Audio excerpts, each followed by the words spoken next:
mas eu acho que já tá gravando agora, apareceu aqui. Tá gravando? Ah, beleza. Tá bom, então, valendo, então, né? Então, nessa disciplina de tópicos, né, especiais da psicologia da contemporaneidade, a clínica ampliada, né? Então, assim, o debate sobre o contemporâneo passa um pouco, né, assim, dividido de maneira bem esquemática, didática, né? A gente vai ver que essas divisões, elas são meramente analíticas, né? Meramente didáticas, né? E, na verdade, elas não são separações, elas são dimensões distinguíveis, porém inseparáveis, que são formas de ler e formas de intervir, né? Então, assim, existem dois tipos de preconceito, né? Existe aquele preconceito, né, que tipo, quem não estudou não sabe, né? Existe outro preconceito que esse daí é ainda pior hoje em dia, né? Eu sou da prática, vocês, né, e aí os outros são da teoria, né? Esses são dois tipos de preconceitos, assim, né, eles são bem significativos de quem enuncia eles, né? Então, assim, tomem cuidado quando vocês enunciam eles, né? Então, assim, né, tem muito essa coisa assim do, eu sou da prática. Então, assim, quando eu falo eu sou da prática, eu estou falando, não, eu sei o que eu faço e as outras pessoas não sabem o que fazem. Elas ficam debatendo o sexo dos anjos, que não leva ninguém do nada a lugar nenhum, né? Eu sempre remeto a um livro, né, uma pesquisa de um piagetiano, o Fernando Becker, que ele tomou esse problema muito bem lá no Rio Grande do Sul, né? Porque ele ia para as escolas investigar, pesquisar, compor, junto com professores, né, professores do ensino infantil, sobretudo. E ele perguntava, e aí, né, mas qual que é a metodologia que você usa de ensino-aprendizagem? Aí ele flagrava um negócio assim, que acontece muito, né, em todo tipo de campo que a gente vai, não só na psicologia, não só na educação, né, mas, eu faço o que dá certo, eu sou da prática, não sou da teoria. E ele resolveu investigar isso, né, e ele ia para dentro da sala de aula e ficava lá observando como é que a galera operava a construção daquela prática social que é a prática de ensino-aprendizagem, né? E ele constatou lá, né, na pesquisa dele, sei lá, uns 70%, 80% dos professores usavam aquele empirismo do século XVII mesmo, né? Aquele empirismo do hábito, né?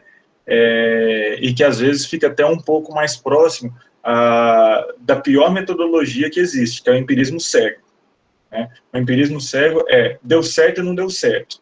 Então, assim, a pior coisa que a gente pode a pior coisa que a gente pode fazer, sobretudo em psicologia, assim, em educação também, né? Mas então a gente precisa tomar muito cuidado, né?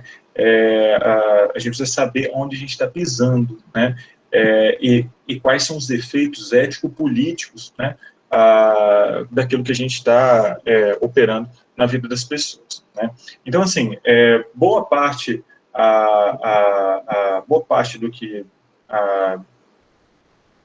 a psicologia, assim, em termos mais hegemônicos, né, e o senso comum toma como sujeito, como subjetividade, parte dessa noção de sujeito substancial, de sujeito transcendental, né, que tem as suas raízes de formulação ali no século XVII, século XVIII, né. Vamos tomar dois expoentes desse tipo de pensamento, né, a René Descartes, né, que vai tomar o sujeito como uma substância, né, a res é coisa, né, a coisa pensante, né, a substância pensante, né?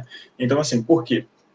Descartes, ele parte da dúvida cética, né? Ele fala, olha, como é que eu posso estar seguro de que eu existo? Ele fala, olha, eu penso, né, e o meu pensamento é real, eu consigo pensar, eu consigo pegar ele, né? E uma coisa real não pode vir de uma coisa irreal. Então, se eu penso e eu consigo pegar o meu pensamento, eu consigo ver a materialidade, lembrando que o Descartes não é um racionalista, né? A materialidade do meu pensamento, né? Isso já é prova suficiente, né? De que o meu eu existe. Então, o meu eu, ele tem uma substância. E qual é a substância dele? A substância pensante. Né? Então, assim, é isso que a gente chama de uma subjetividade fundante, né? De um sujeito a priori. Ou seja, primeiro tem que ter o sujeito para depois ter ação, ter pensamento, ter sonho, para depois ter outra coisa. Né? Esse tipo de formulação vai ser reelaborado tanto pelo empirismo, né, que vai torcer o racionalismo, né, não em torno do pensamento, mas em torno das sensações, em torno do hábito, né, como a gente estava falando, né, instantes atrás, em torno do contato, né, com a concretude dos objetos externos. né? O empirismo ele tem uma certa radicalidade, como a gente vai ver daqui a pouco. Né?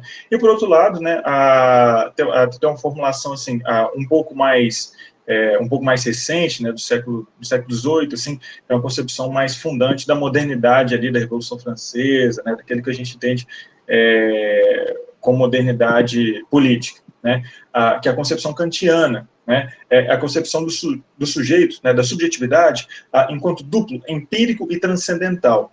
Por quê? Tem uma parte de mim que ela é empírica, né, que ela é feita de carne, que ela está sujeita às leis da física, às leis da fisiologia, às leis da biologia, essas leis que são universais. Porém, tem uma parte de mim, da minha subjetividade, que ela é transcendental. Por quê? Porque para conhecer, eu tenho que tomar distância do meu objeto. Por quê? Porque senão o meu objeto me draga. Né? Então, daí que vem esse pressuposto de uma neutralidade axiológica do conhecimento, né? É aquele conhecimento limpinho, né? É a ideia de que, olha, eu conheço, eu sou neutro, né? Né? Tem até umas formulações assim muito curiosas, né? Do psicólogo sem história e sem desejo, né? Como se a gente pudesse se apartar daquilo que nos atravessa, né? Bom, né? Quem aí, né? Acho que recentemente quase todo mundo teve, né? Eu já tive, né? Recentemente, inclusive, né? Uma experiência de perda, né? Eu perdi pessoas muito queridas, né, na família, né, nesses últimos 2 anos, né? E, cara, assim, eu não conseguia ser neutro, assim. Eu vinha da aula por mais tesão, por mais vontade, por mais que eu adoro meu trabalho, cara, assim, eu desconcentrava, ficava muito atravessado, né? Então, assim, quem já teve esse tipo de de experiência consegue ver o quanto que essa concepção ela é problemática, né? E que para o Kant ele tentava resolver ela falando, olha, tem a parte empírica, porém, para conhecer, a gente tem que se apartar da parte empírica. Eu pergunto para vocês, tem como? Né? Tem como se apartar? Né? Então, assim, a boa parte, né, de como a gente vai caminhar aqui é uma crítica a essa concepção de sujeito fundante, de sujeito a priorístico, né, que a psicologia, de maneira assim, mais genérica, opera muito em cima dessa concepção. Né? A psicologia, enquanto saber moderno, enquanto um dispositivo colonial, né, disciplinar, de normalização, né? E a gente lida com esses paradoxos, a despeito das nossas boas intenções, a despeito, ou embora, ou mesmo com as nossas práticas mais potentes. Né? E daí a gente pode ver a dificuldade da psicologia de se desvencilhar, né, das noções operativas, das ferramentas, né, ali forjadas no século XIX, né? A função, estrutura e os seus correlatos, né? Função, estrutura, adaptação, né? Aí, ultimamente, a resiliência, né? A gente que avalia muito artigo com a revista, né, em tudo quanto é lugar, aí tem um negócio de resiliência, né? E a psicologia, ela é ótima em contrabandear conceitos, né? Sobretudo das ciências exatas para ela mesma, né? Então, resiliência é aquela propriedade física, né, na qual você afeta um objeto, né, na qual você deforma o objeto e ele volta para a forma inicial. Né? Então, assim, né, esse tipo de política de cuidado, né, que a gente vai falar de uma política de cuidado, de uma política de subjetivação, né, essa ideia de restituição, ela é muito fraca, ela é muito nociva. Né? Porque, se a gente pensar nos desafios da psicologia, né, enquanto ciência e profissão no contemporâneo, é muito difícil a gente operar em termos de restituição. Não existe restituição, não existe volta. Né? E aí remeto, né, vou falar aqui de alguns autores, né, se vocês quiserem, né, depois, né, perguntem, coloquem no chat, aí, qualquer coisa eu digito. Né? Tem um autor muito legal que tem uma tese chamada O Normal e o Patológico, é um autor fundamental. Né? Todos nós trabalhamos no âmbito da clínica, se a gente não passar, pelo menos, pelo debate sobre normal e patológico, é muito difícil da gente operar eticamente. Né? Ele chama de Georges Canguien. Né? E o Canguien, ele falava uma coisa muito interessante.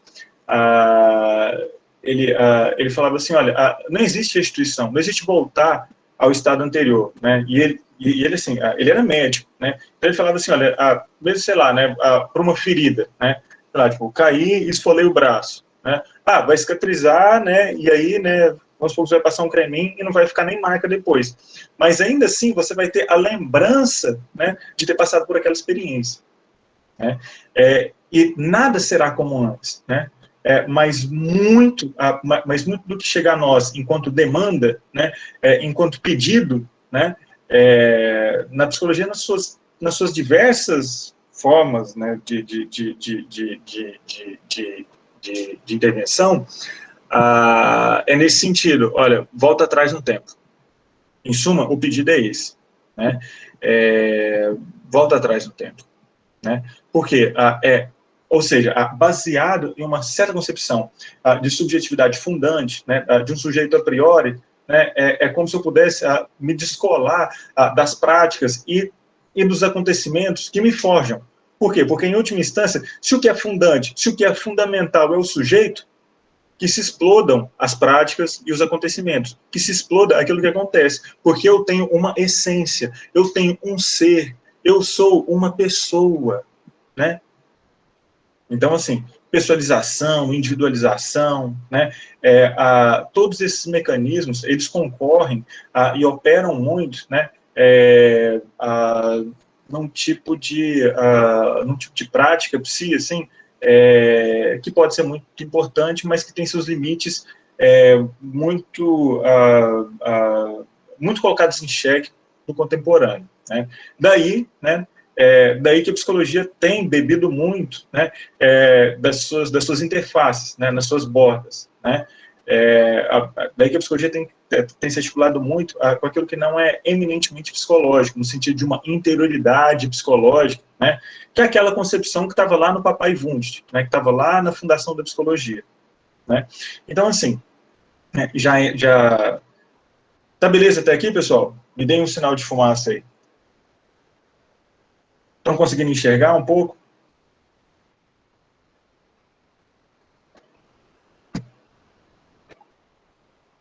Beleza. Então, assim, por onde a gente vai caminhar aqui, né, na nossa disciplina, a gente vai fazer uma investigação em torno das formas sujeito. Então, assim, existem, né, diferentes formas de se conceber o que é um sujeito, o que é uma pessoa, o que é gente, né? Em última instância, né, o que é gente, né, na verdade, uma caixa, né, vazia de conteúdo, e que ela varia, né, no contexto, né, e esse contexto, espaço e temporal, né? Então, assim, eu acho que a gente consegue ver isso muito bem, não só com filmes de época, né, mas com todo o debate sobre ufologia, né, sobre extraterrestres, né, que a gente acaba projetando nos extraterrestres aquilo que a gente estranha entre nós mesmos, né? Então, assim, primeiro de tudo, né, tem algumas se a gente pegar um livrinho muito legal também, chamado O Antiédipo, né, escrito por Deleuze e Guattari, né, o texto da Sônia Manzano, né, o texto do Tadeu, mobiliza um pouco desses conceitos, desses autores também, né? Então, assim, se a gente pegar o aparato teórico da esquizoanálise, como que esse problema está arranjado lá? Né, em tarefas negativas e tarefas positivas, né? Então, as tarefas negativas, né, elas são muito próximas, né, disso que o Michel Foucault propõe, em termos de tipo, olha aqui, para a gente investigar as formas sujeitos, né, para a gente investigar que tipo de subjetividade estamos levando em consideração, ou seja, que é um tema fundamental para nós, né? Então, assim, por quê? Muitas vezes a gente leva em consideração uma certa concepção, assim, religiosa, muito caridosa de sujeito, né? Aí a gente esvazia conceitos muito potentes, como o conceito de empatia, né? A gente toma empatia por simpatia, né? Que é se colocar no lugar do outro. Se colocar no lugar do outro é simpatia, gente. Simpatos, né? Se colocar no lugar daquilo que atravessa o outro. Mas enquanto uma pressuposição pessoal, né? Não sei se eu já contei essa anedota para alguma turma aí que eu já dei aula, né, de vocês, certamente já, né? Mas lembra uma vez que eu estava esperando, acho que no dentista, e aí estava passando aqueles programas assim, Band, à tarde, Silvia Popovic, você já viu essa porcaria? Espero que não, né? Ou vocês são muito babies para ver Silvia Popovic, né? É aqueles programas Casos de Família, lá, né? E aí depois, eu estava contando isso numa aula, em outro lugar, e alguém me falou que a Silvia Popovic, inclusive, ela é psicóloga, né? Aí você vê o drama, né? Mas, no caso, tinha uma psicóloga lá que estava fazendo o papel da psicóloga, psicólogo de televisão, né? Gente, ó, se vocês fizerem isso, eu juro para vocês que o professor vai voltar à noite e vai puxar o pé de vocês embaixo da cama, beleza? Ó, aí tinha lá, né? Aí chegava lá quatro mulheres, meu marido é alcoólatra, sei lá o quê, mas é muito ruim, é muito difícil, ele gasta dinheiro, ele chega com bafo de cachaça, ele chega tarde da noite, né? Ele chega e fica brincando com meu filho, com aquele cheiro de cachaça, eu fico com medo de derrubar o menino de cabeça no chão, sei lá o quê. Aí entrevistou 3 mulheres, e as 3 mulheres, assim, essa lenga aí, né, do sofrimento, né, essa coisa, tudo que é muito legítimo também, né? Mas aí chegou na 4ª, né? E aí a mulher falou assim: meu marido bebe e tal, né? Mas você bebe? Não bebo não. Eu já fui religiosa tal, mas hoje em dia eu nem vou mais na igreja, não, mas não gosto de beber não. Acho meio, né? Acho meio ruim o gosto tal, mas eu adoro dançar tal. Então você sai com seu marido para beber e dançar? Falou, não, tal, eu fico em casa, tal, enfim, né? Meu marido trabalha longe, ele acaba saindo para beber com os caras que ele trabalha, joga futebol, depois ele vai beber com os caras, tal, né? Mas ele bebe todo dia? Sim, bebe todo dia. Aí eu falei, não, mas isso é muito ruim para você, né? Ela falou, a mulher assim, não é ruim não, é até bom, até, né, porque a gente tá casado há muito tempo já, ele vai fazer as coisas dele, eu vou fazer as minhas, sabe? Né? E ele relaxa, ele chega em casa relaxado.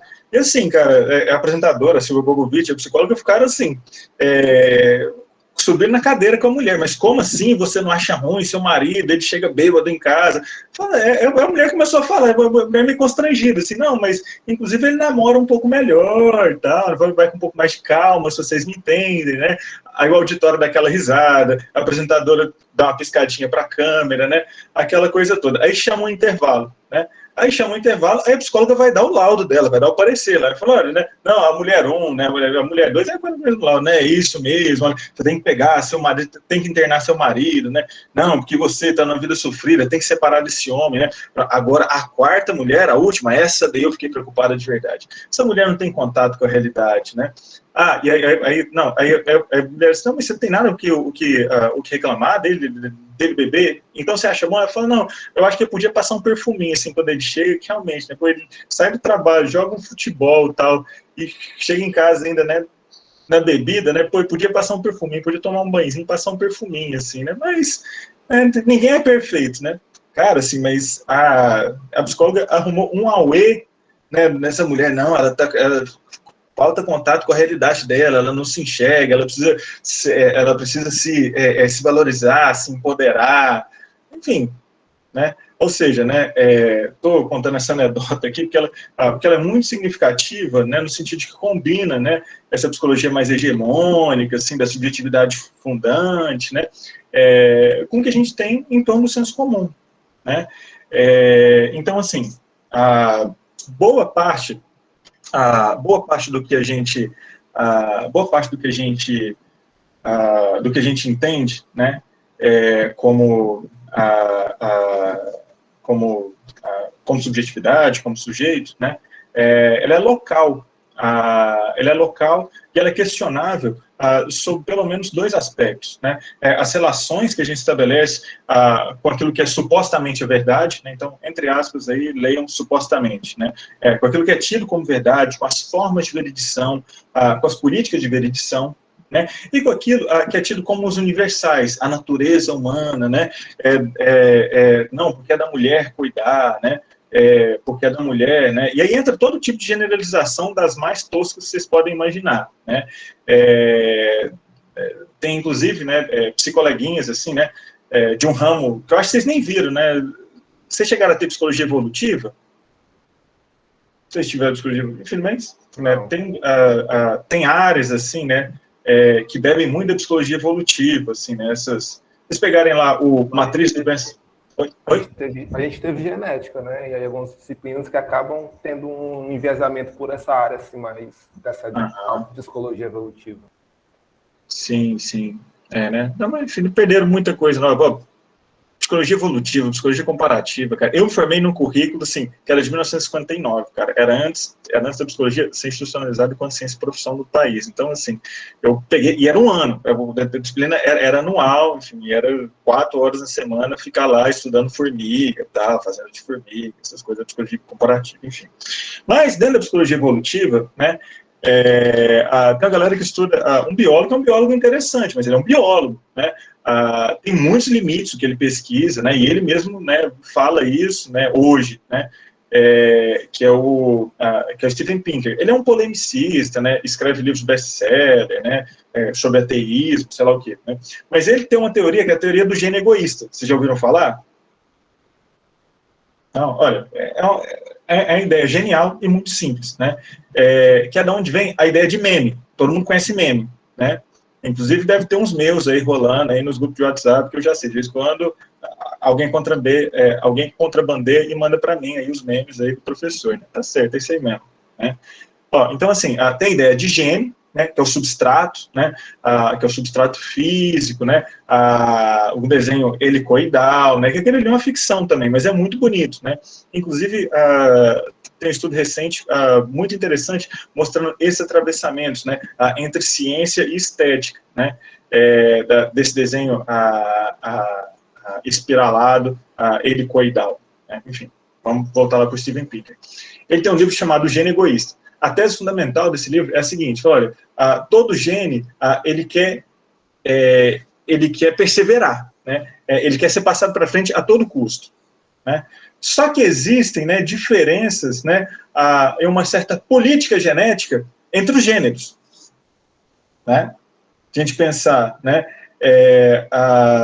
que uma fêmea da espécie humana, né, vou usar o vocabulário lá do Pinker, né, uma fêmea da espécie humana fica aí, né, 9 meses, né, na gestação, e um macho, ele pode fecundar uma fêmea, né, na 8 e 10, e dependendo do tanto de amendoim que ele comer aí, né, umas 8 e meia, ele pode estar fecundando outra fêmea aí, né, e assim vai. Ou seja, né, ele pode propagar os genes dele, né, várias vezes durante o dia. Enquanto uma fêmea vai ter que ficar ali, né, se ela for fecundada, né, que a chance que ela tem de passar o gene dela adiante, né, ela vai ter que ficar cuidando daquela cria, e depois que nascer também ela vai ter que ficar cuidando, porque ela só tem aquela lá, né, então assim, muito desses contrabandos muito irresponsáveis que a psicologia faz, levam, inclusive, né, para uma leitura deturpada em termos de uma política de subjetivação generificada, né, no sentido de que, olha, é naturalmente, né, ou seja, a natureza, né, na psicologia, assim, né, não só na psicologia, nas ciências humanas como um todo, né, ciências humanas é qualquer coisa menos natural, né, inclusive, né, a gente vai trabalhar com a perspectiva aqui de que não existe natureza, só existem naturalizações, né? A natureza, ela é puramente artifício, né? Esse é um debate um pouco mais complicado, quem sabe a gente faz ele um pouco mais para frente, né? Talvez até na aula que vem, me lembrem dele quando a gente for falar da dinâmica viral, né? do coronavírus, né? Não tem nada de natural, né? Mas tem de forjado, né? Enfim, por uma série de acontecimentos, né? Mas qual que é a conclusão, assim, de maneira para e passo? Olha, os genes, eles têm uns correlatos que são os memes, né? Que são aspectos minêmicos, cognitivos, né? Logo, faz parte da natureza cognitiva, né? Da constituição cognitiva genética, né? Que tem o seu correspondente minêmico no macho, né? Querer transar com o máximo de fêmeas possível, sempre, o tempo todo, a vida inteira. E faz parte da constituição natural, faz parte da natureza da fêmea ficar em casa, cuidar dos outros, cuidar do macho que vai proteger a cria dela, cuidar da cria, né? Então, assim, né, eu acho que, como toda turma de psicologia, essa turma é constituída majoritariamente por mulheres, né? Não é um argumento muito legal para vocês, né, gente? Então, assim, boa parte dos valores colocados em marcha nas práticas psíquicas, né, vem desse tipo de generalização, né.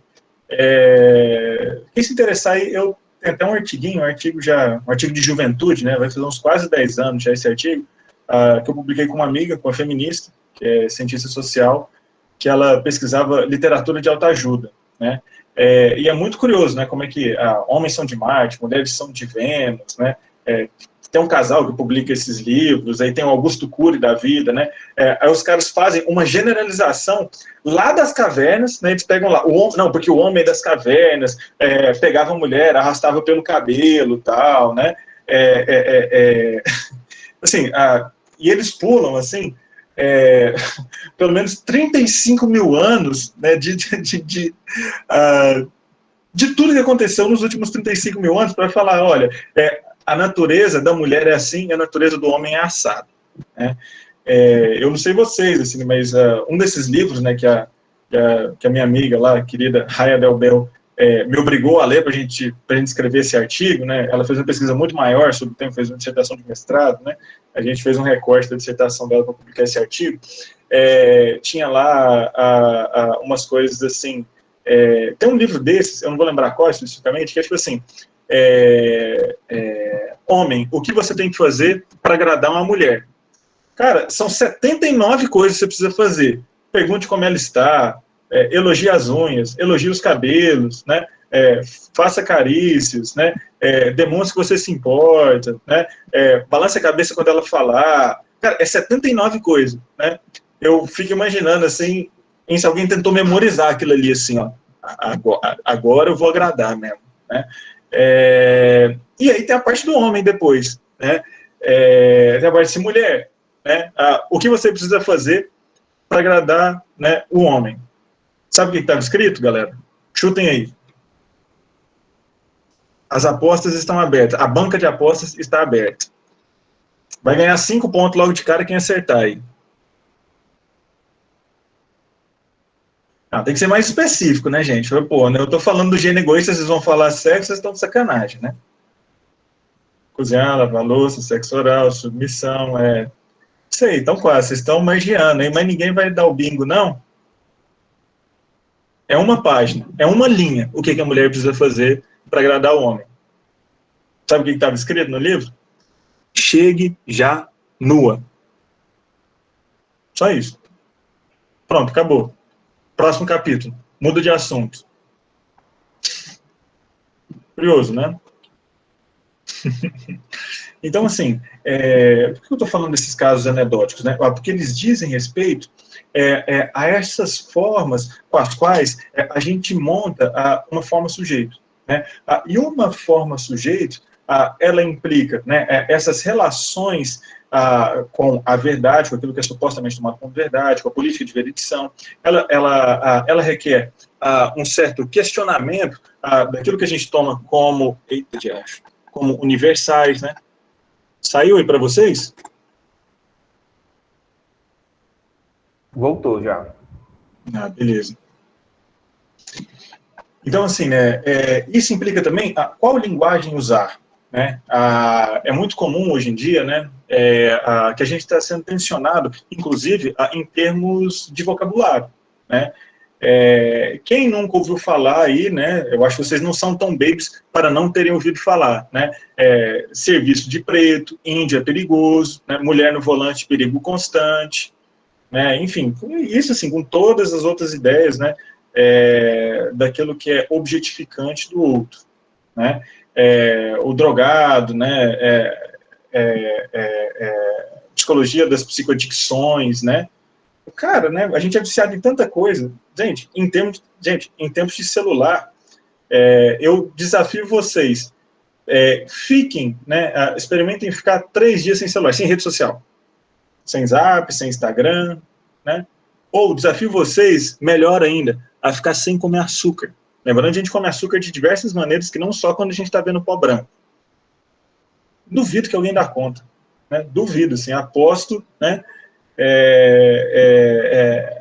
aposto minha orelha direita que alguém dá conta, né? Então, assim, né, agora, por que a gente vai falar, né? Porque aí entra uma série de mitos, tal, né? Leiam um livro lá do neurocientista, lá, psicólogo behaviorista, lá, o Carl Hart, assim, que é um livro muito bom, chama Um Preço Muito Alto, está nas nossas referências, está no link, é só vocês pegarem aí, beleza? Inclusive o capítulo, né, que é o capítulo 17, é um livro de divulgação científica, né, então é uma linguagem muito boa, tal, né, isso, né, a Cris está falando, eu não estou conseguindo acompanhar todos os comentários aí, mas estou fazendo uma leitura dinâmica dos comentários. Então, assim, né, as próprias seguradoras de carro que trabalham, que fazem dinheiro com isso, né, sabem, né, Cris, que, na verdade, é homem no volante que o perigo é sempre maior, né. Mas, então, assim, né, vamos avançar um pouco mais, assim, no substrato um pouco mais conceitual, tá bom? Então, assim, quando a gente investiga as formas sujeitos, né, a gente tem que se atentar que a gente tem uma inversão do postulado. A gente não está, a gente vai questionar essa ideia de sujeito fundante, de sujeito a priori, tá bom? Então, assim, o sujeito, ele passa a ser um efeito de constituição, né? Ele passa a ser um efeito dos processos de subjetivação. Né? Quais são esses processos de subjetivação? Como é que a gente estuda eles, né? Bom, de maneira bem esquemática, a gente pode montar diferentes diagramas, né? E as pesquisas aí, né? Quem está no TCC, quem está no mestrado, sei lá o quê, né, a gente no nosso próprio dia a dia, a gente monta diferentes diagramas para a gente poder entender, né? Esse unicórnio cor-de-rosa que é chamada subjetividade, né? Então, assim, como é que a gente pode estudar? Então, assim, tem uma esquematização na obra do Michel Foucault em pelo menos 3 termos, né? Que é um diagrama fundamental, né? Que é saber, poder e ética, né? Entendendo ética enquanto atitude, né? Enquanto uma atitude frente aos saberes, frente aos poderes que nos atravessam e nos constituem. Então, assim, saber, poder e ética é aquilo que nos constitui, né, na proposta metodológica do Michel Foucault, colocado em causa aí nesses textinhos que a gente estava lendo. Né? E dentro desse diagrama, né, existe pelo menos um desdobramento, né, bidimensional nele. Né? A gente passa a olhar para os dispositivos, né, que vão ser tema da nossa aula depois de amanhã, né? Esses dispositivos, eles são dispositivos de normalização, são dispositivos coloniais, racistas, sexistas, etc. Né? Os dispositivos, né, são aquilo que fazem, né, do sujeito objeto das ciências e que operam as divisões sociais também. Né? As divisões sociais, que tipo de divisão? Né? Professor-aluno, né? Divisões raciais, divisões, uma certa divisão social do trabalho. Né? Então, assim, quando eu pergunto para Larissa, né, quem é você? Possivelmente a Larissa vai responder como? Quem é você na fila do pão, Larissa? Nem eu sei, né? Assim, mas vai que você encontra uma pessoa muito interessante que você não encontrou no Tinder, né, na fila do pão, né? Essa pessoa muito interessante fala assim: quem é você, Larissa, na fila do pão? Né? Aí a Larissa vai falar: eu sou estudante, né? Meu nome é Larissa, né? Então, assim, né, a produção social, ela está intimamente ligada, né, à produção subjetiva, né? Nós nos definimos, né, a partir daquilo que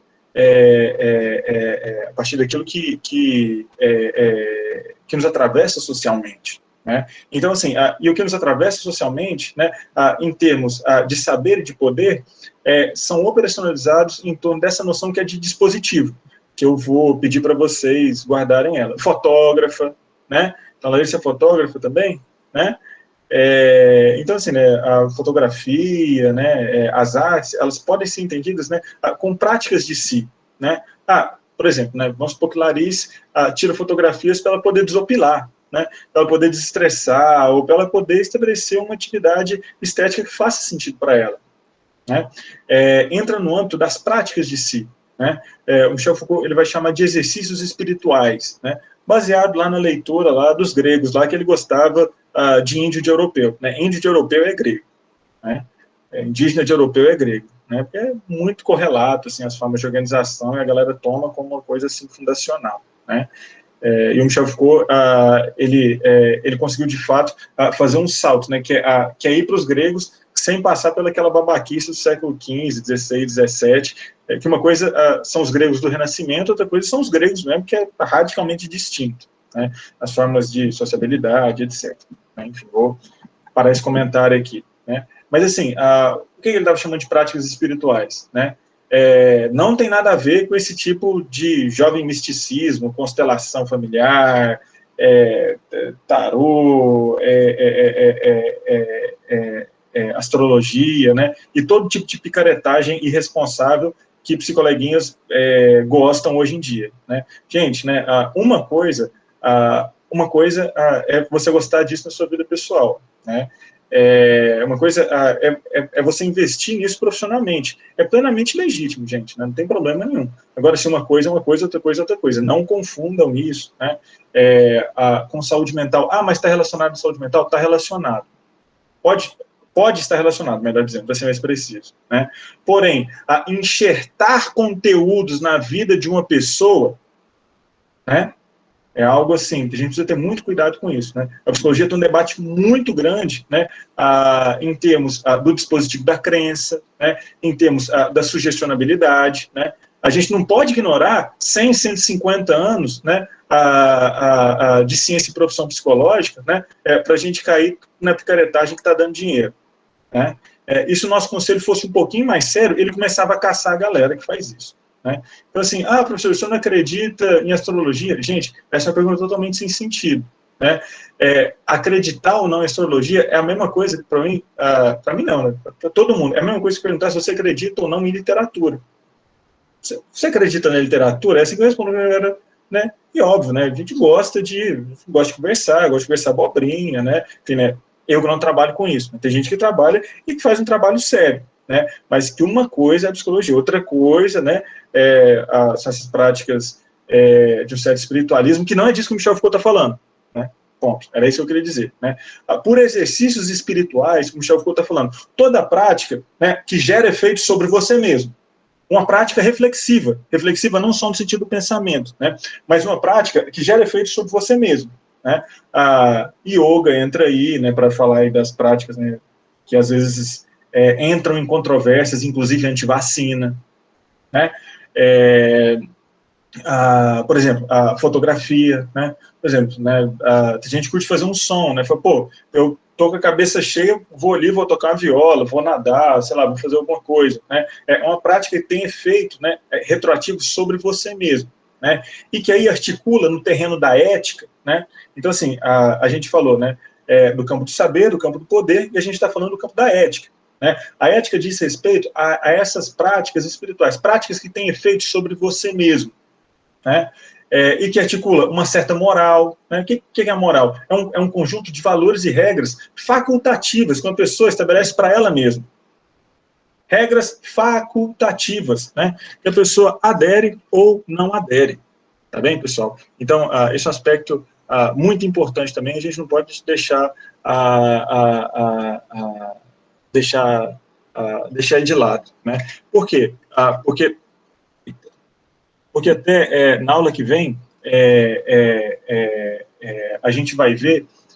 rapidão, Carol, só concluir aqui o raciocínio. Então, assim, na aula que vem a gente vai ver, a gente vai estudar disciplina, biopoder, né? Então, assim, existem essas práticas espirituais, só que a generalização delas, eu falar, olha, o que é bom para mim, necessariamente é bom para todo mundo. Tem que ser assim para todo mundo. Né? Essa generalização é que se torna altamente problemática, né? Eu não posso prescrever para todo mundo, né, acordar 4h30 da manhã, chupar limão e fazer yoga. Para mim isso está muito certo, né? Para um punhado de gente não dá, né? Para um punhado de gente, meu Deus do céu, cara, eu vou acordar 4h30 da manhã, cara. Para mim é importante para estar ali já suando em cima do tapete de yoga na hora que o sol nasce, né? Isso me faz sentir bem, né? Por outro lado, né, me torna uma pessoa sonolenta à noite, né? De vez em quando encontro vocês aí, né, 10 horas da noite eu tô colher aqui já, né? Então, né, mas isso não pode ser generalizado para todo mundo, né? No sentido disciplinar e de biopoder, né? Quer falar aí, Carol?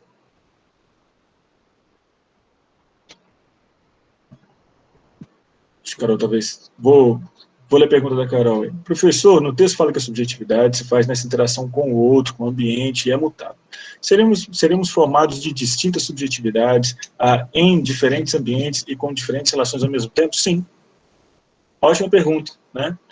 Carol já chegou lá no final da aula, já, né? Estou construindo um raciocínio para chegar aí, a Carol já deu a talagada logo direto. É isso aí, galera. Falou, até quarta-feira. Acabou a aula. Mas é isso, né? Tem uma certa... tem uma certa... e a gente tem muita dificuldade em operar com isso que alguns autores chamam de subjetividade polifônica, né? Enfim, né? Acho que ninguém ouve muita sinfonia aqui para a gente falar em polifônica, né? Então vamos usar um negócio que vocês conhecem muito bem, sampler, né? Sampler o MC Fiote, né? Com bumbum tantan, né? O MC Fiote, ele pega, né, Mozart, e ele sampleia, estabelece repetição, coloca um batidão por cima e uma letra, né?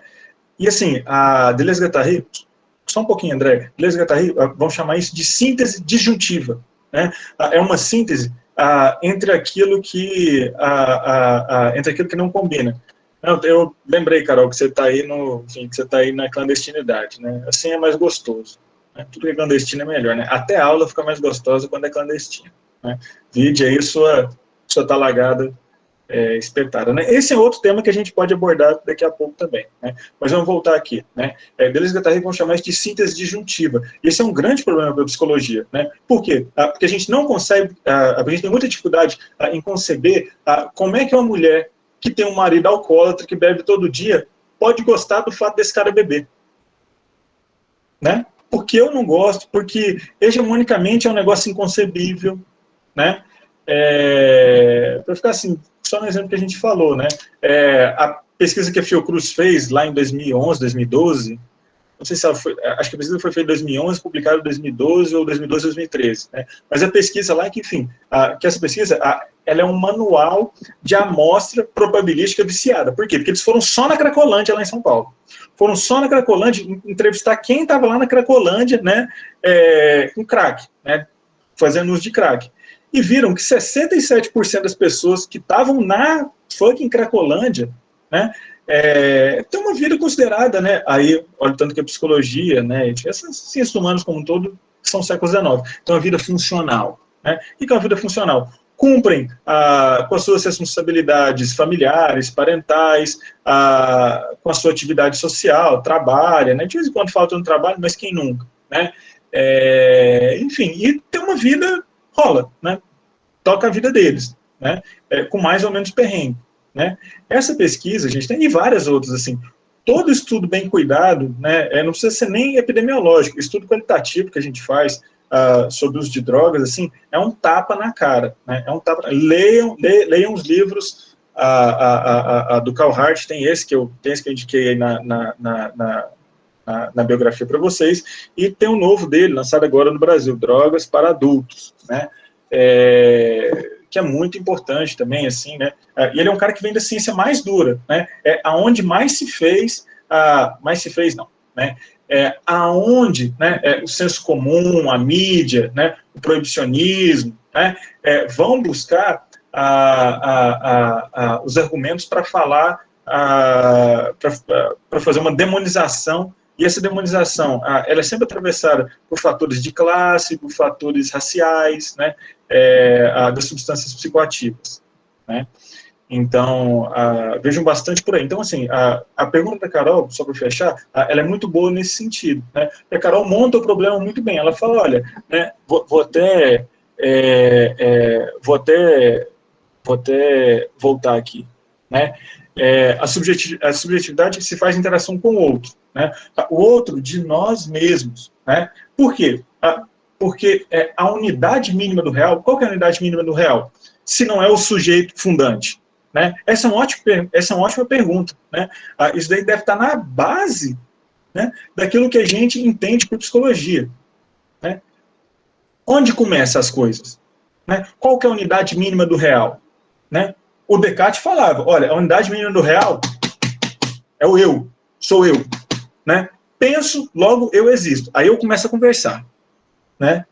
E começo a conversar excluindo de cara, né, o sonho, né, que é onde eu posso estar enganado, né, que é onde meu raciocínio se engana, eu excluindo, né, o gênio maligno, né, que era o comunismo da época deles, lá, né, hoje em dia, comunismo, né, sei lá o quê, né, mamadeira de piroca, né, o gênio maligno do Descartes era a mamadeira de piroca dele, na época dele, né, e a loucura, né, logo, louco não é gente, né, então, coetaneamente, né, no espaço, assim, muito curto, né, para uma época que não tinha Instagram, WhatsApp, né, no espaço de tempo muito curto, em 30 anos, a gente tem uma formulação em termos de saber, que é Descartes falando, olha, o louco não é sujeito, o louco não é gente. Por quê? Porque o raciocínio, o pensamento dele não calciona a subjetividade dele. Né? E aí, no espaço de 30 anos, a gente tem o édito do Hospital Geral na França, que interna a galera, tranca todo mundo lá com um bicho, com monstruosidade, beleza? Né? E são práticas, né? São valores, né? São arranjos desse diagrama saber-poder que a gente tem que lidar até hoje. Né? Qual é o grande gargalo da saúde mental hoje em dia? Droga, gente. Droga. E o que vem como desdobramento disso? Né? Automutilação, suicídio, etc, etc, etc. Não é mais o psicótico. O psicótico era lá para os anos 70, 60, 50, pós-guerra. Né? Grande questão para a gente hoje, o que a gente faz com a galera que é drogada? Com a galera que comprou o imperativo do capitalismo contemporâneo, que é consuma. Consome, consome, consome, até consumir ele mesmo. Né? Então, só para fechar aqui, quando a Carol fala, né, dessa interação com o outro, ela está falando, olha, a unidade mínima do real é a diferença. Né? Quando tem diferença, né, eu e meu sonho, né, meu sonho é real, e eu sou real, porque tem uma diferença aí. Né? Uma diferença entre eu e o outro. Porque se existe só idem-entidade, né, se tudo aquilo que se manifesta da mesma maneira, né, se todo ser que se manifesta, é isso que quer dizer entidade, se todo ser que se manifesta, né, se manifesta de maneira igual, como é que eu vou ter distinção? Né? E aí a gente vai para uma outra seara ainda mais interessante, que é o seguinte, né? Uma certa concepção de subjetividade fundacional, essencial, essencialista, pessoal, tornar-se pessoa, né? Entende que, olha, eu tenho uma essência, eu tenho um núcleo, né, que está lá dentro de mim, que é o meu ser, que é a minha essência. Quando, na verdade, gente, né, desde a perspectiva que a gente está exercitando aqui, pensar, né, as coisas se definem muito mais pelas suas bordas, pelos seus limites, no contato com aquilo que não é ela mesma. Né? E daí a ideia de relação. Né? Então, assim, a gente poderia, a partir da ótima pergunta da Carol, estabelecer, olha, a gente tem uma certa metafísica da essência, uma religião da essência, né? E a gente tem uma política, a gente tem uma cosmopolítica, né, das relações. E é isso que está em questão hoje, gente. Ou vocês acham que os filhos de vocês vão viver no mesmo mundo de vocês, né? Então, assim, problema racial, segurança pública, o aquecimento das águas dos mares, galera, isso é desafio geracional para a gente. A água está batendo na nossa popa, no antropoceno. Né? O homem, né, o sujeito, a humanidade, não é mais um agente só biológico, nós somos um agente geofísico. A gente interfere na Terra, né, nas camadas geológicas da Terra. E a gente está fazendo um estrago rapidíssimo, que é irreversível e que vai tornar o mundo inviável para a gente. E o fim do mundo não vai ser bonitinho que nem no filme que acaba de uma vez, não. Vai ser lento, doloroso e uma desgraça. Então esse é desafio para a gente, beleza? Herbert, eu vou pedir, só para você esperar um pouquinho, que eu acho que a Andréia tinha levantado a mão antes. Diga aí, Andréia. Desculpa, gente, só queria... encerrar aí. Opa, desculpa. O conceito estético tem a ver com o que é considerado belo do ponto de vista correto, bom e adequado, dentro do estético político? Não. Estético tem a ver com a prática de si, né? Essa é uma ótima pergunta, né? Muito boa, André, né? Como de fato aí, né? Como de praxe, melhor dizendo. Então, assim, né? Tem uma certa concepção, né? Que vem lá da metafísica do belo, né? Que é a concepção, assim, Schopenhauer, Kant, né? Que é essa daí que a Andrea colocou para a gente, né? Que vai fazer uma leitura do Sócrates, assim, bem enviesado, Sócrates do Platão, né? Então, belo é aquilo que é correto, bom, adequado. Falta só colocar o barato aí para ficar melhor, né? Então, assim, não, né? Não é dessa política estética que estamos falando, né? Mas é de uma outra, relacionada ao artifício, né? Relacionada à desnaturalização, né? Relacionada ao estranhamento, né? Então, assim, quando a gente está falando de estética, o Michel Foucault, ele vai ter um texto que ele vai falar, olha, tem... que ele vai investigar a vida do Baudelaire, né, o poeta lá, né, poeta modernista francês, né, ele vai falar o seguinte, olha, fazer da própria vida uma obra de arte, fazer da própria vida uma obra de arte significa o quê? Significa, olha, estabelecer para onde vai, né? Vocês conhecem Pina Bausch, né, que é uma dançarina, bem legal, tal, né? Depois vocês podem digitar no Google aí. Aparece nos filmes do Almodóvar também, né? A Pina Bausch, ela tem um espetáculo de dança que é muito legal sobre isso. É uma mulher no centro de um palco e ela está enrolada em vários lençóis, assim, sabe? Acho que estão 6 lençóis enrolados nela e 6 pessoas puxando cada ponta desse lençol de um lado. Vocês conseguem fazer a cena comigo? Faz um filme aqui comigo, galera. Ó. Faz um filme. Tem uma mulher lá enrolada num pano que tem 6 pontas e 6 pessoas puxando. Puxando para cá, puxando para lá, né? E ela fica lá. Né? Ela fica lá de um lado para o outro. Só que daqui a pouco você começa a entender que o corpo dela está oferecendo resistência. Né? E essa resistência, ela é estetizante, né? Que a despeito dela ser jogada de um lado para o outro, né? Atravessamento de gênero, racial, antropoceno, Covid, dinheiro, né? Ela ainda assim dança, né? Ela ainda assim se constitui a si como um sujeito autônomo, né? E aí a gente vai falar, a gente pode falar nem sequer em autonomia, né? Mas a gente vai falar em heteronomia sem sujeição, né? Que é o seguinte, né? Os colegas lá do Rio Grande do Sul, eles têm uma expressão que é o seguinte, e tu acha que tu te governa? Né? A expressão é muito boa, né? Quem aí nunca se deparou com um problema fundamental, um problema psicológico fundamental de, olha, não, segunda-feira eu vou começar a estudar, vou ler todos os textos que forem passados para mim, vou fazer dieta e vou na academia. E você quer muito isso, mas você não consegue fazer. Né? Então, assim, a despeito de, né, existe uma certa dimensão estetizante, né, nesse fazer dos processos de objetivação. Então, estética, né, do ético, estético político, diz respeito às práticas de si. Né? Aquilo que você faz que tem retroefeito sobre você mesmo e que tem efeito ético, no sentido de articular, no sentido de uma certa relação, de uma certa atitude, né, de uma certa postura frente aos códigos morais, né, frente àquilo que é aceito ou não, frente àquilo que é colocado pelo âmbito dos saberes, dos poderes, etc. Tá bom? Espero que tenha conseguido responder aí. Diga aí, Herbert. Não, era mais um comentário assim, sobre essa ideia que a gente está discutindo já, sobre a subjetividade, como é conflitiva essa percepção, né? Assim, até a gente como profissionais, né, que acabam por ser esse saber técnico, desenvolvimento, de pensar essa subjetividade. Mas aí eu estava pensando que talvez eu esteja até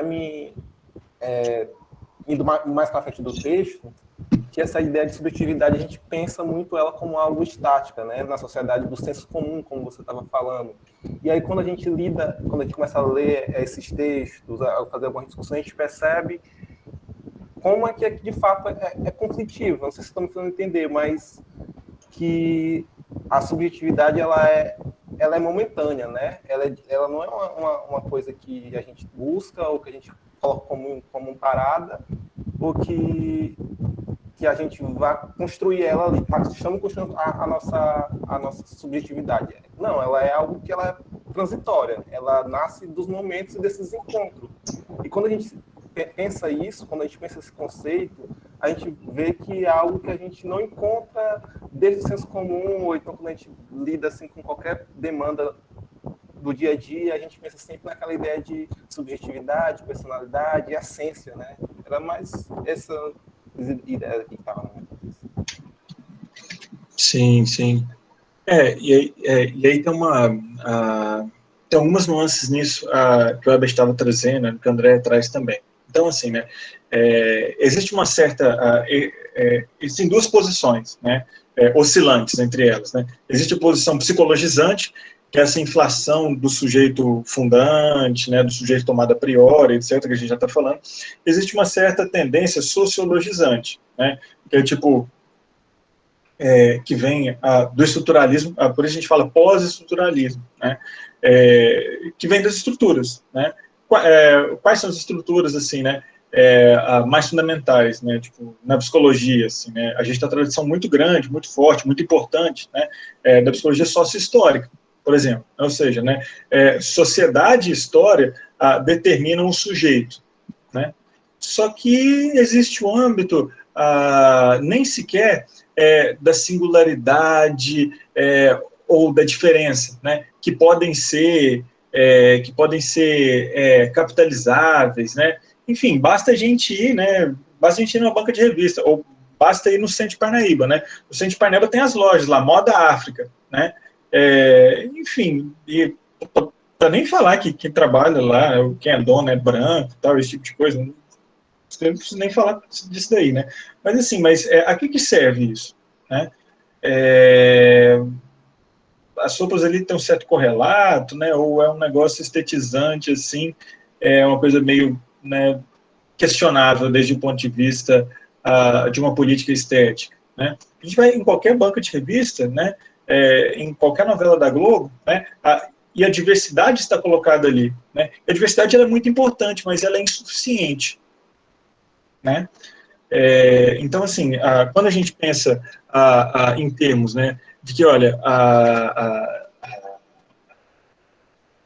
de uma abordagem ou psicologizante ou sociologizante, né, a gente precisa dosar, a gente precisa tomar muito cuidado com elas, né, porque os sujeitos, né, a gente tem agência, né, a gente tem, a gente é passível, né, isso é muito raro, né, algo raro, por isso a gente investiga, por isso a gente pesquisa tanto isso, né, mas de vez em quando a gente produz singularizações, né, é uma coisa difícil, é uma coisa rara, né, a mesma coisa de falar, vou falar qualquer coisa. Já fizeram esse exercício? Fala qualquer coisa aí. Né? Pô, a gente acaba, se tem outra pessoa falando perto, a gente acaba começando a copiar as coisas que ela está falando. Ou então a gente fala aquilo que está no nosso diálogo interior. Ou então a gente começa a usar elementos do ambiente. Né? É muito difícil fazer qualquer coisa. Fazer uma coisa sem relação. Né? Em outros termos, é muito difícil delirar. Né? É doido só quem pode, não quem quer. É muito difícil criar um novo. Né? A emergência, né, de novas modalidades de subjetivação, de novas modalidades de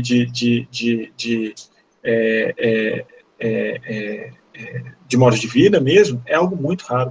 É algo muito, muito difícil e não raro, muito trabalhoso também. Né? Então, assim, quando a gente considera que os componentes eles são inventados e abandonados a todo tempo, né? E que eles têm valor e duração históricos, né? Basta a gente pensar na profissão de Instagrammer, né? Ou de TikToker. Né?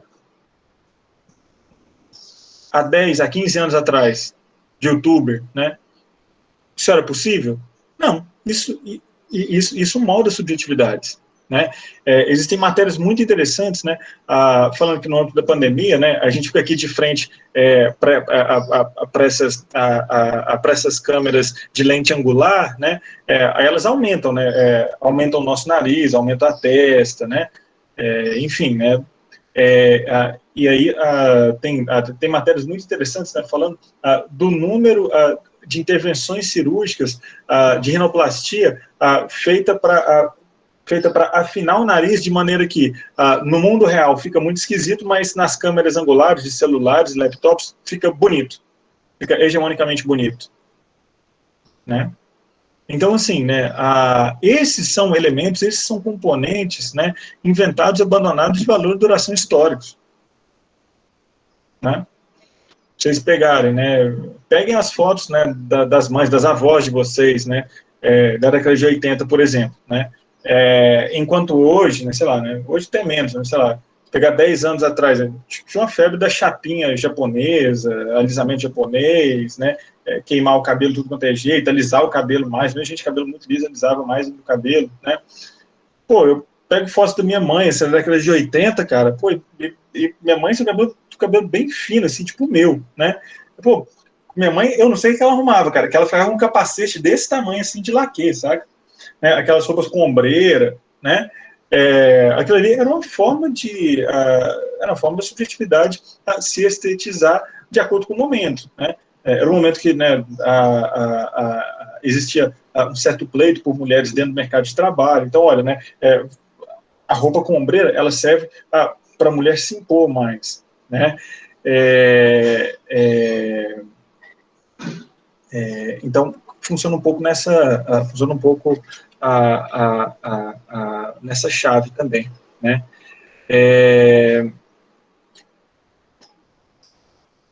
Então, que a gente já falou um pouco, né, desses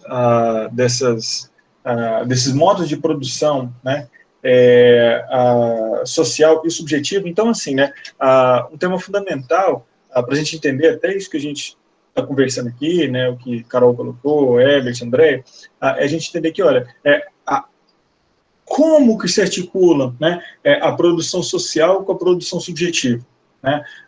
Essa é uma pergunta fundamental, né? Quando se a gente considera as formas de sofrimento ético-político no contemporâneo, né, etc. Né? Por que o racismo, né, por que o racismo tem sido um grande tema de estudos, né, em termos de saúde mental nos últimos anos, né? Bom, a gente tem sido pressionado pelos movimentos sociais também, né, mas de maneira muito oportuna, né? Porque o racismo, muitas vezes, a gente tem diversos relatos aí, né? Ele acaba enclausurado nas categorias, né, da subjetividade fundante psicológica, né? Não, isso daí é um complexo de inferioridade, não, mas você está sendo persecutório, não, mas você está meio paranoico, não, mas isso é porque não, isso é porque na sua infância, né, a sua mãe gostava mais do seu irmão que era menos retinto que você, né? Não, o tipo de groselha que as pessoas negras ouviram já ao relatar o seu sofrimento psíquico atravessado pelo racismo, não está escrito no gibi, gente, né? Para não falar em mulheres, para não falar a população LGBTQIA+, né? Então, assim, a gente precisa ter olhos críticos, né? Enfim, né? Para fora, a gente é corporativista, né? A gente defende a classe, né? Como psicoleguinha, né? Mas entre nós, né? A gente precisa se ligar, né? Quais são os fundamentos, né, do nosso conhecimento, das nossas práticas, etc. Né? Basta a gente pensar que, né, em 1976, né, estava tendo a reunião lá para lançar o DSM-3, né, e aí estava lá, né, todo mundo muito cientista lá dentro, né, toda a galera da APA lá, né, da sociedade de behaviorismo cognitivo, não sei o que lá, a galera que fazia lá, né, e tinha lá uma meia dúzia de gato pingado de psicanalista na época ainda, né, depois, no próximo DSM já não tinha psicanalista nenhum também não, né? Mas estava lá toda essa galera lá, né? Reunido lá no hotel, tomando champanhe, na vernissage, né? E decidindo quem era doente, quem ia para o manicômio, que na época era ainda pior que hoje, né? Em 1976 era manicômio à torta direito, né? Quem ia para o manicômio, quem não ia no manicômio, né? E aí e aí assim, né? Aí o que aconteceu? Aí a galera, não, né? Olha, né? Esse negócio, né? De homossexualismo, isso é doença, né? Isso daí, né? Pô, isso é um narcisismo, né? A pessoa, né? É uma coisa antinatural, né? Como é que faz isso, né? Isso daí não tem como não, isso daí é doença mesmo, né? Vamos bater o martelo, tum, né? Aí o que aconteceu? Movimento social lá na porta, lá, pá, pá, pá, falou, galera, vocês passarem esse negócio, aí vocês vão conseguir sair daí de dentro, né? Bicharada todo mundo lá fora, né? Aí, assim, de maneira muito científica, assim, com um critério técnico muito rigoroso, qual foi? Uma votação, a galera resolveu votar para ver se deixava homossexualismo como doença ou não. E aí, né, aí eu acho que a galera, né, queria sair de lá para poder jantar num restaurante granfino, né? Aí a galera votou, não, vamos colocar que o homossexualismo agora deixou de ser doença aí, né? Mas isso persiste nas nossas práticas, né? A gente tem, né? A gente tem chapa do nosso conselho de classe, gente, né? Que ano traz ano, né? Vem ganhando mais força, né? E assim, é ameaça real de ganhar a tal da psicologia cristã. Então, assim, né? E a psicologia cristã, né? Entenda, né, gente? Eu, como bom cristão, né? Fui forjado na teologia da libertação, né? Fui criado dentro de igreja, né?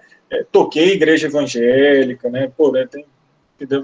Tem maior carinho pela minha formação. Só que, assim, uma coisa é aquilo que os homens fazem com Cristo, né? E dentro da psicologia, assim, é das piores coisas que existem. Não tenho dúvidas, peguem o livro aí da mulher, aí, até esqueço o nome da ser humana, que tem esse livro aí sobre psicologia cristã, que é tipo assim, que é patologizando e assim, abandonando inclusive as categorias nosográficas, usando mesmo assim, tipo, de religião para falar que homossexualismo é doença e enfim, tem que reverter isso daí, né? Então, assim, entendam, né, que as nossas práticas, né, nosso conhecimento, eles são indissociáveis, né, da produção social, né? A Vênia colocou uma questão aí, né? Sim, então, né, um dos vários nomes, né, para esse paradigma ético-estético político, esquizoanálise, análise institucional, né, existem diferentes formulações, né? O nome geral para ele é filosofia da diferença, né? E por que a filosofia da diferença?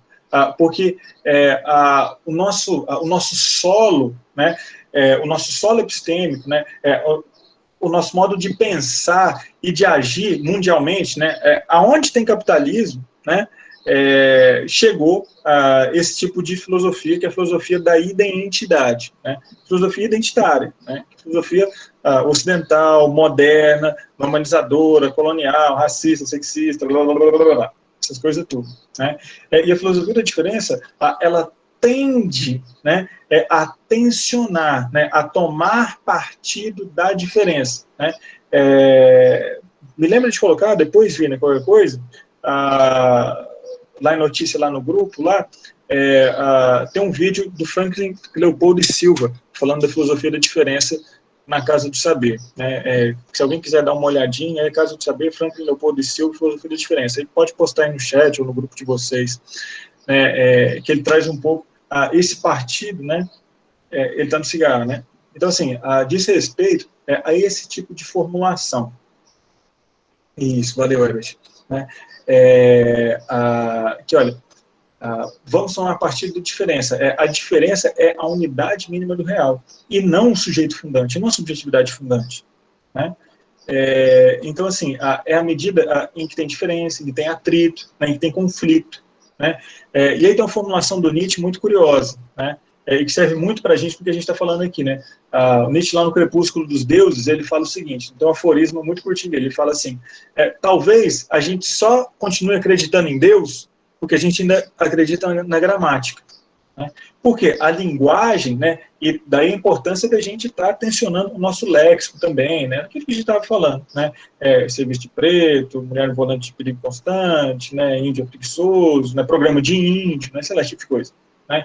A linguagem, né, não só nesses exemplos que ela carrega, né, muito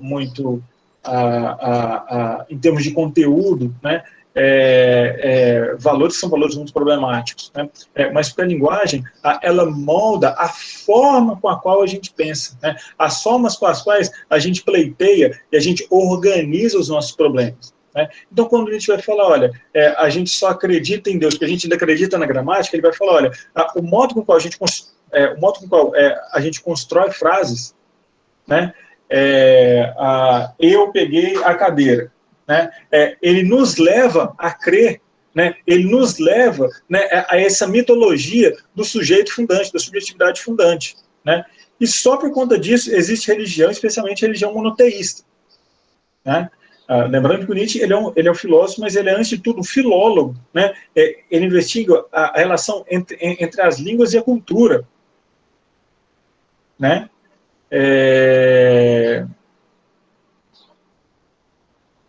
Não entendi, Daniel.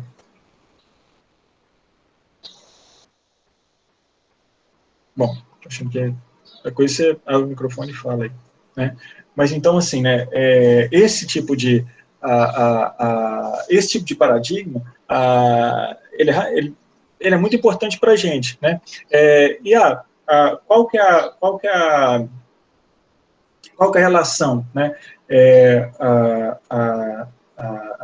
Que a gente pode fazer, né?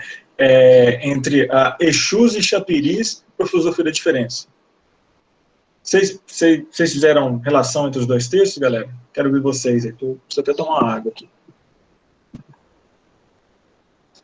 Como é que soou para vocês os dois textos?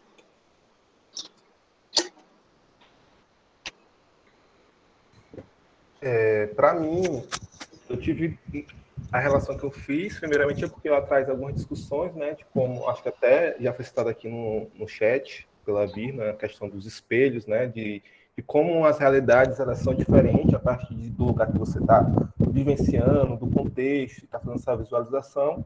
E outro ponto que eu também pensei é da questão da epistemologia, né, que, de certo modo, a discussão ela ocorre em torno de uma ideia que está distante da nossa sociedade, da nossa concepção de sociedade hegemônica. Então, foi mais ou menos esse link que eu fiz, dessa discussão de como ocorre, da produção, desses encontros, da questão da diferença. Acho que foi por aí. Isso, né? Legal, né?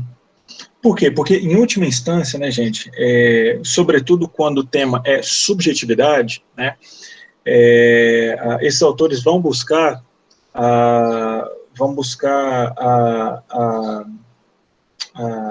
em sociedades, né, cujo diagrama dos processos de subjetivação são diferentes dos nossos.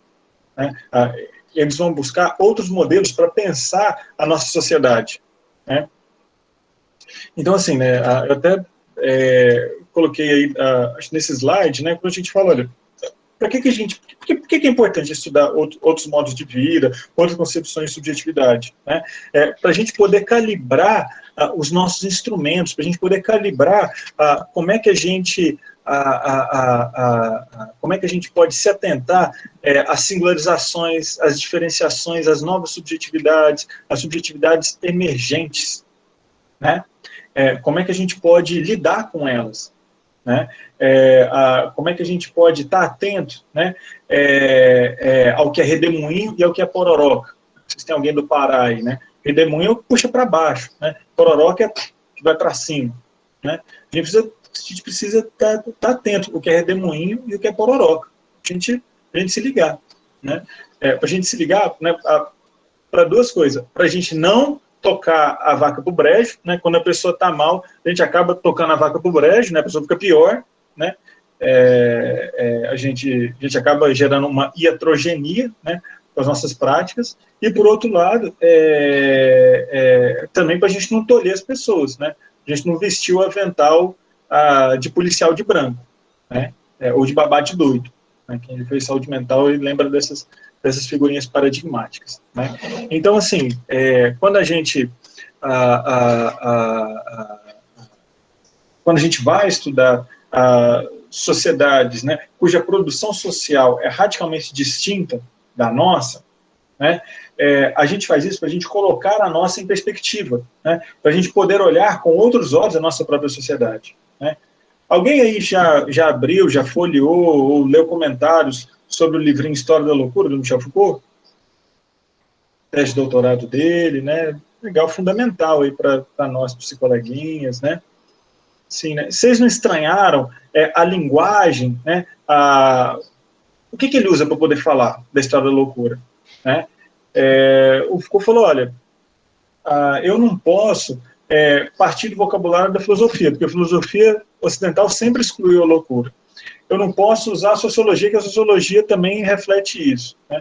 Eu não posso usar o direito, né, muito menos a psicologia e a psiquiatria, porque senão eu vou psicologizar a loucura, e é isso que eu não quero fazer, porque eu quero mostrar quais foram as condições de possibilidade, né?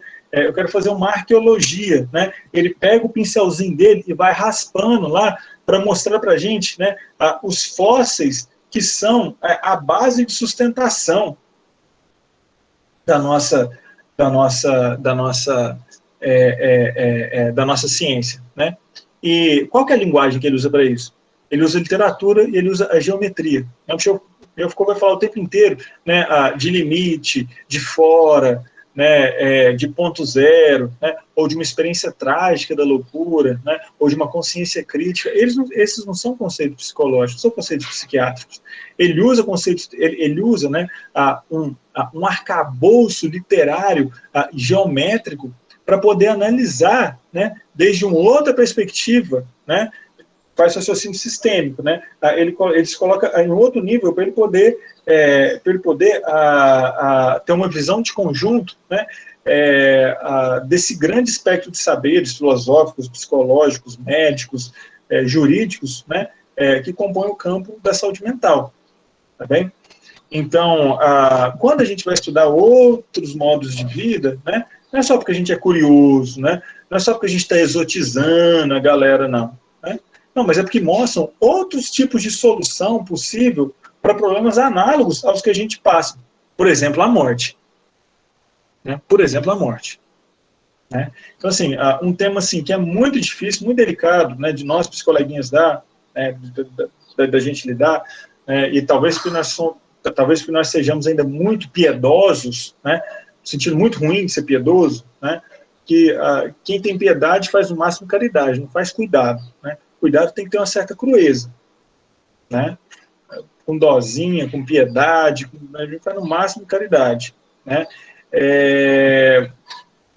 Então, assim, gente, agora eu que perdi aí.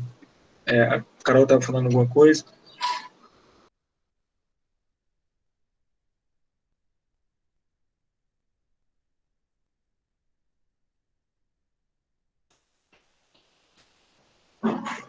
É...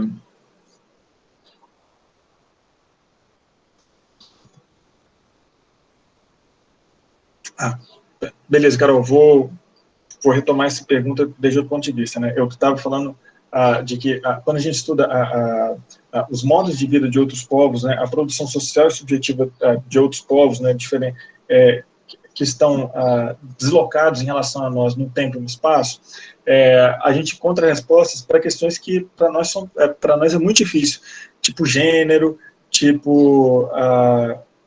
Eita, travou? Bom, eu estava na questão do porquê que a gente estuda outros povos, outros modos de vida. Né? Para a gente poder se ligar, e se ligar, entenda, né? Não é copiar, não é imitar, né? Mas que a gente possa se nutrir de respostas diferentes, né? Para temas como a relação de gênero, a relação com drogas, relação com a morte, né? Divisão, estratificação social em castas, em classes, em raças, ou em atividades laborais, né? Então, é muito importante para a gente, poder apurar um pouco como é que a gente trabalha, tá bem? Então, assim, né, e aí, né, faço aqui o jabá de um outro livro que eu nunca deixo de fazer. Esse livro aqui, gente, chama A Queda do Céu, o Davi Copenaua com o Bruce Albert, né? O Davi Copenaua, ele é um xamã Yanomami, né? Recomendo, né? Tem PDF também, mas esse daqui vale muito a pena comprar direto, ele entra em promoção aí nas Amazon e no site da Companhia das Letras, né? E o Davi Copenaua, ele é um Yanomami que trabalhou muito, né, com nós, né, com o povo Juruá, né, com quem não é indígena, né, e ele faz uma leitura muito arguta da nossa sociedade, né. Ele consegue resumir assim, né, por exemplo, dois autores chaves para a gente entender nós mesmos, né, Freud e Marx, né, ele consegue resumir Freud e Marx em formuletas muito pequenas, né, que eu até coloquei aí, né. Ele vai falar, olha, né, ele resume, né, os catatais lá do Marx em uma expressão. Ele chama a gente do povo da mercadoria, né? A gente adora a mercadoria, né?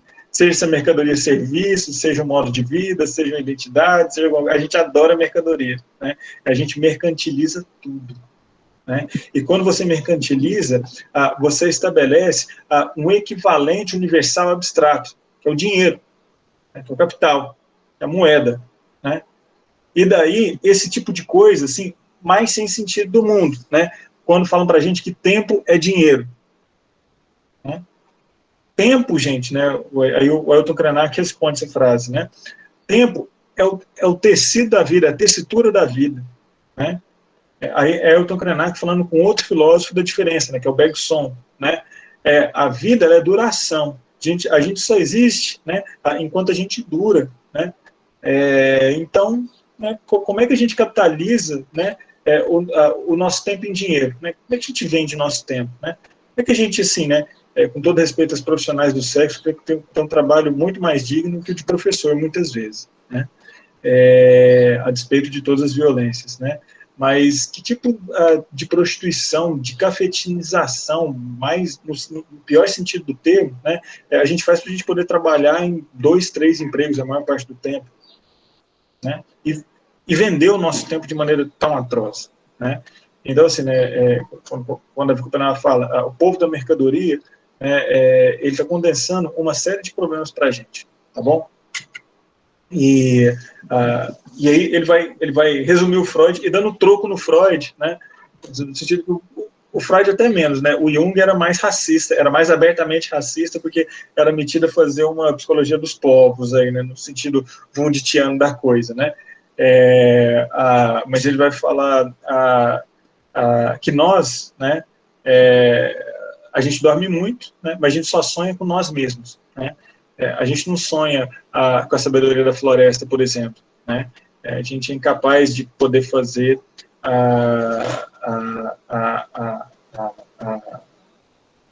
com que as diversas forças se comuniquem com nós, né? De vez em quando num transe, de vez em quando no insight, né? E aí nós, psicoleguinhas, a gente dá uma pisadinha nesse terreno de vez em quando a gente vai debater empatia, né? Empatia sem ser essa empatia tosca de, sei lá, de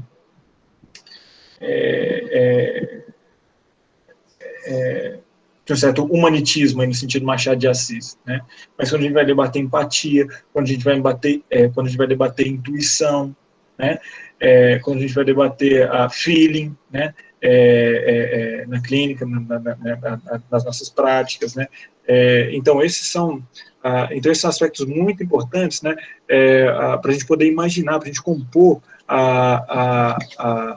outros mundos, né? Então, assim, vou ir na questão que a Carol colocou para a gente agora. É a questão da Carol, né? Ou tem alguém na frente? Análise do estoicismo de Foucault, né? Por que o prazer é tão negado nas sociedades? É medo de perder o controle dos meios de produção? Sim, essa é uma explicação, assim, não Foucaultiana. Essa é uma explicação haitiana para o problema, Carol, né? eu não sei se tem alguém aí, né, no Rio tinha muita gente que fazia essas formações reichianas, né, Wilhelm Reich, bioenergética, né, o Michel Foucault, né, num dos 2 livros, né, que fazem dele, né, não só o psicólogo, né, mas o autor mais citado em ciências humanas desse planeta, que é o Estado da Sexualidade, ele vai combater essa hipótese repressiva. Ele vai falar, sem dúvida alguma, o sexo é reprimido, a sexualidade é reprimida, né? Porém, contudo, todavia, a repressão não explica tudo. E talvez ela não seja nem a parte mais fundamentalmente importante, né, dos processos de subjetivação atravessados pelo poder. Já me explico. É uma coisa muito simples, né? A sexualidade de mulheres é reprimida. Porém, as mulheres são hipersexualizadas, ou não são, né? Acho que todas vocês, meninas aí, né, mulheres, né, acho que vocês lembram quando vocês eram meninas, né, e talvez ali, né, na pré-adolescência ali, né, quando vocês começavam a crescer, vocês lembram dos olhares, né, dos homens nas ruas, dos comentários, né, vocês provavelmente lembram, né, de algum tio, de algum vizinho, algum parente, né, que as mães de vocês falavam assim, não, né, toma cuidado com fulano, né, e a galera não falava com fulano, né, que bulinava a criança, né, mas falava para a menina, senta de perna fechada, né. Gente, tem sutiã, né, com busto de enchimento para meninas de 5 anos da Hello Kitty. Então, assim, né, isso não é exatamente repressão, né. Tem um aspecto sumamente positivo, né, do poder, né, é mais eficaz do que reprimir, né, e aí a diferença, né, entre uma certa abordagem Foucaultiana, né, e o behaviorismo, assim, né, um pouco mais restrito, né, o condicionamento behaviorista, né, entende que, olha, você condicionar negativamente é muito mais eficaz do que condicionar positivamente, né? Só que desde o ponto de vista ético-político, o Foucault consegue mostrar para a gente muito bem que a internalização das normas, né, ela acaba sendo muito mais eficaz desde o ponto de vista, né, da produção social e subjetiva, da articulação da produção social e subjetiva, né? Vide do porquê todos nós usamos roupa, né? Vide, né, das nossas vergonhas, vide o tanto de coisas que a gente faz de maneira internalizada, né? De maneira assim, nada reflexiva, né? Então, assim, quando não só o Foucault, né, o Deleuze no Lógica do Sentido, que é um livro muito legal, vai estudar o estoicismo, eles estão em busca, né, de um certo manejo entre matéria e o imaterial, né, um certo manejo com aquilo que talvez seja eminentemente do âmbito das relações psi, né, da constituição psicológica, né, e aí a gente consegue ver, por exemplo, né,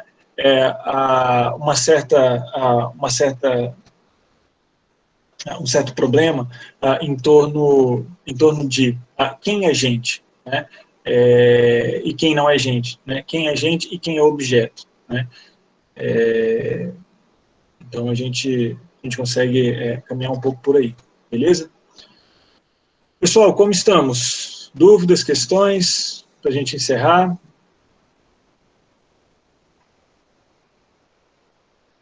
Deu para responder um pouco? Então, assim, né, quando ficou para estudar, né, lá no final da obra dele, né, História de Sexualidade 2 e 3, né, que são livros que têm como subtítulo o uso dos prazeres e o cuidado de si, o Foucault se volta para a Grécia Antiga, né, como nós temos tentado nos voltar para os povos ameríndios, né, para uma certa produção de subjetividade e de sociabilidade em torno das matrizes afrodiaspóricas, afro-brasileiras, né?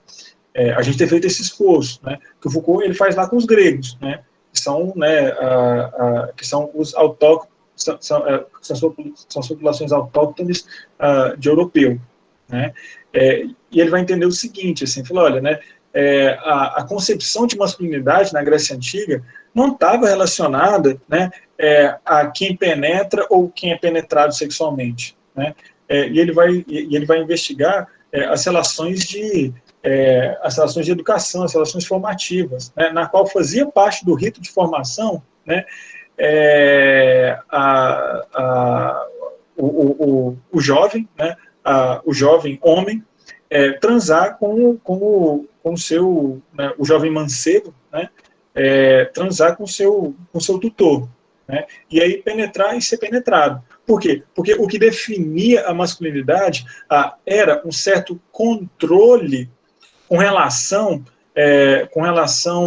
aos seus próprios impulsos, né? Então, assim, né, aí tinha bastante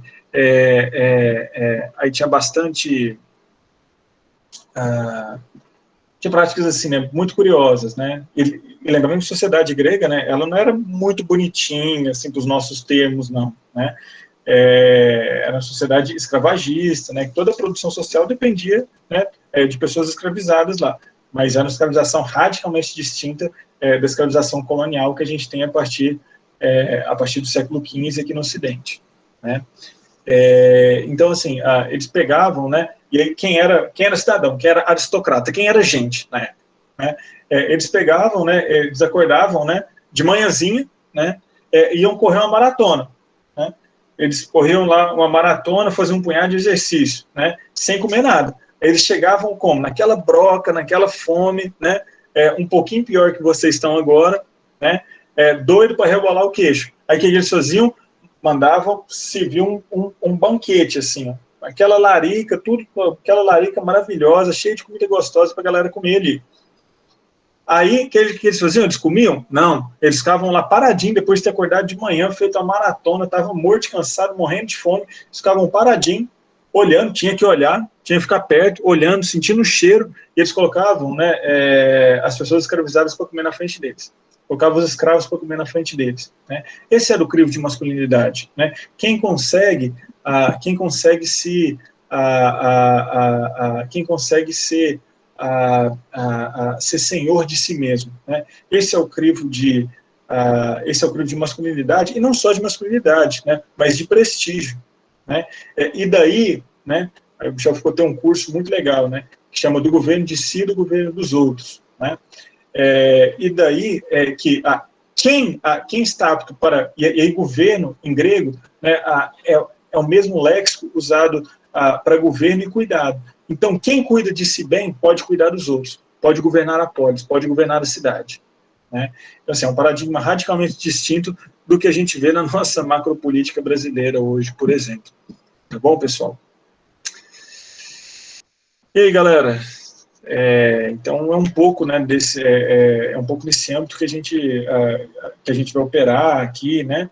É importante a gente se atentar que subjetividade, né? Existem diferentes formulações para subjetividade, né? E que o que é considerado sujeito é sempre o efeito local de processo de subjetivação. E por efeito local, entenda-se não só espaço, tempo, saber, poder, né, mas local no sentido mais singularizante também do sujeito, de como ele leva aquilo que atravessa ele, né. Pensem aí, né, lá na dança da maravilhosa Pina Bausch, né, práticas espirituais, práticas que reverberam sobre si mesmo, né. Dentro da psicologia, a gente chama isso muitas vezes de reposicionamento subjetivo, né? Muitas vezes a gente não tem como mudar o fato de uma pessoa ter sido abusada na infância, ou, enfim, qualquer outro tipo de trauma, ou de enlace que esteja gerando sofrimento psíquico na vida dela. A gente não consegue mudar isso, mas a gente consegue mudar a relação dela, né, através dos nossos instrumentos, da nossa escuta, né? A gente consegue mudar a relação daquela pessoa com aquilo que está fazendo ela sofrer, né? Então, nesse sentido, né, que a psicologia se aproxima bastante, então, né, das práticas de si, né, do terreno da ética. Beleza? Então, ficamos por aqui, galera.